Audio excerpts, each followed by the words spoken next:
Дайырбек Орунбеков Курманбек Багиев Кыргызстанга кайтарылса көптөгөн иштин бети ачыларын айтты.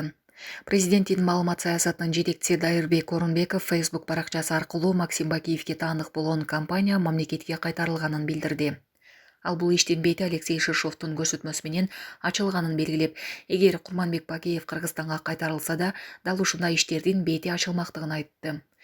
Банк ячейкаларында дайынсыз жоголгон акчалар, ошондой эле убактылуу өкмөт мүчөлөрү жашыруун өздөрүнө каттатып алган мүлктөр аныкталышы ыктымал. Бирок Бакиевди алып келип, бул фактыларды ачыкка чыгаруу демилгесине каршы чыккандар бар. Балким алар өздөрүнүн жеке кызыкчылыгынан жана мурдагы иштеринин ашкереленишинен коркуп жатышкандыр, деп жазды ал. Орунбеков Аскар Акаевдин Кыргызстанга келип, Кумтөр тууралуу маалымат бериши кенди мамлекетке алууда чоң салым болгонун эске салды. Булак Супергежи. Максим Багиевге таандык болгон компания мамлекетке кайтарылганы айтылды. Максим Багиевге жана анын досторуна тиешелүү болгон Элкат жоопкерчилиги чектелген коому мамлекетке кайтарылып, кайрадан президенттин иш башкармалыгынын карамагына өттү. Бул тууралуу президенттин маалымат кызматынын жетекчиси Дайырбек Орунбеков билдирди. Ал 6 миллиард сом активи бар компания 2007 жылы мурдагы президенттин иш башкармалыгынын көзөмөлүнөн мыйзамсыз чыгарылып кеткенин белгиледи. Ошондой эле Орунбеков Элкат жана Максим Багиевге тиешелүү Франциядагы Шато де Лав Групп вилласы Алексей Шишовдун көрсөтмөсү менен аныкталганын маалымдады. Максим Багиев Франциядагы мүлктүү убагында өнөктөшү Борис Березовскийге убактылуу каттап турган. Березовский каза болуп калгандан кийин Багиев аны өзүнө каттай албай, мүлк бүгүнкү күнгө чейин ээсиз турган. Учурда кыргыз өкмөтү бул мүлктү мамлекеттин карамагына өткөрүү боюнча 2 жыл мурда иштерди баштаган.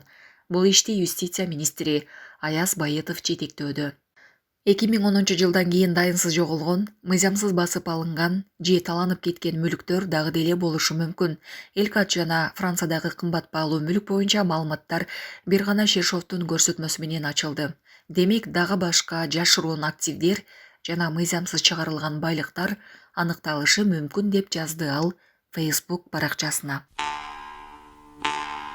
Үлгү алчу кадам. Ташкентке футбол көргөнү барган кыргызстандыктар таштанууларын жыйнап кетишти.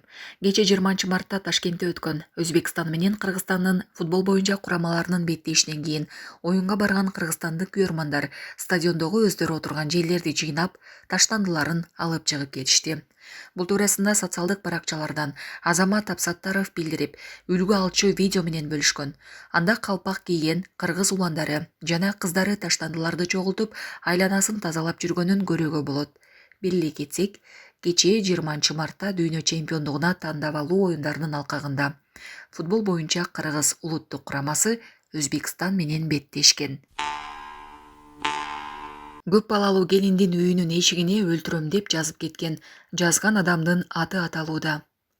Көп балалуу келиндин үйүнүн эшигине өлтүрөм деген коркутуу калтырган. Бул окуя коомчулукта чоң талкуу жаратты. Бул тууралуу Facebook колдонуучусу Перизат Тырленерова өзүнүн баракчасына жазды. Анын айтымында жабыркаган келин учурда Салия Бекеновага таандык патирде жашайт жана өз өмүрүнө коркунуч жаралганын билдирген. Милитадан башка эч душманым жок.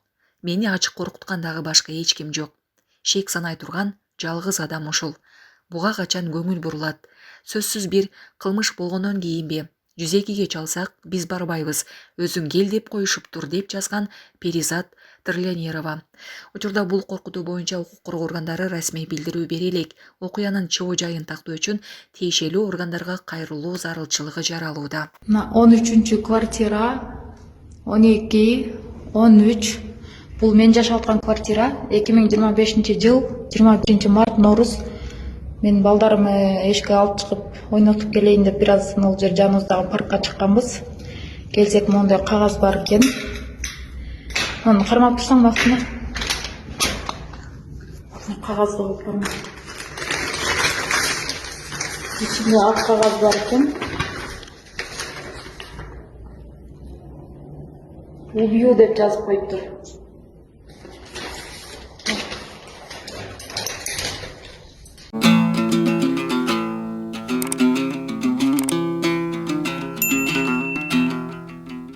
Журналист Мамыркулованы бошотууга чакырган кайрылуу бийликке жолдонду.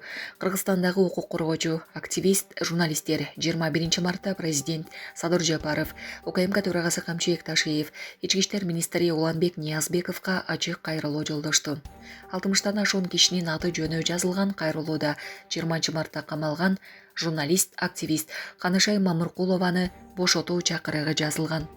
Журналисттик камакта кармоо Конституцияда кепилдик берилген сөз эркиндигине, адам укуктарына каршы келет.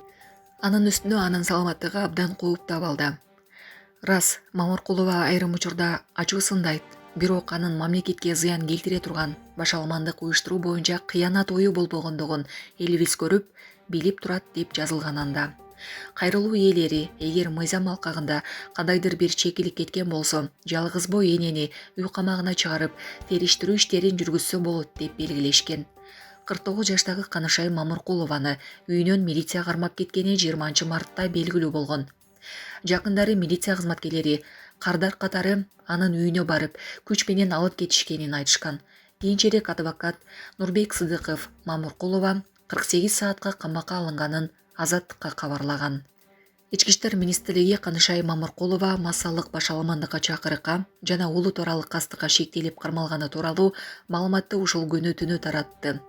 Соттук лингвистикалык экспертизанын корутундусунун негизинде массалык башаламандыктар иш козголуп, Мамыркулова Бишкек милициясынын убактылуу кармоо жайына камалганы маалымдалган.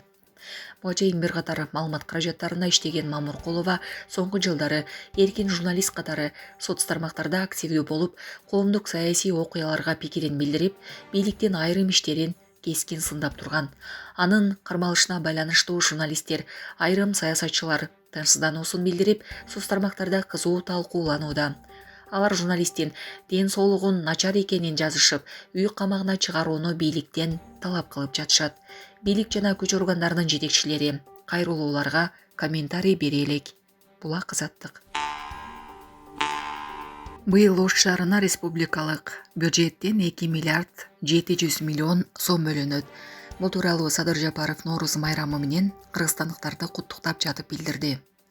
Каражатка шаардын 11 көчөсү, тротуарлары, жашыл аймактар менен кошо капиталдык оңдоодон өтөт. Ошондой эле эскилиги жеткен жол оңдоочу техниканын ордуна жаңысы сатып алынат. Ал эми жалпы Ош облустун жол инфратүзүмүн жакшыртууга өлкөнүн турукташтыруу фондунан кошумча 4 миллиард сом бөлүндү.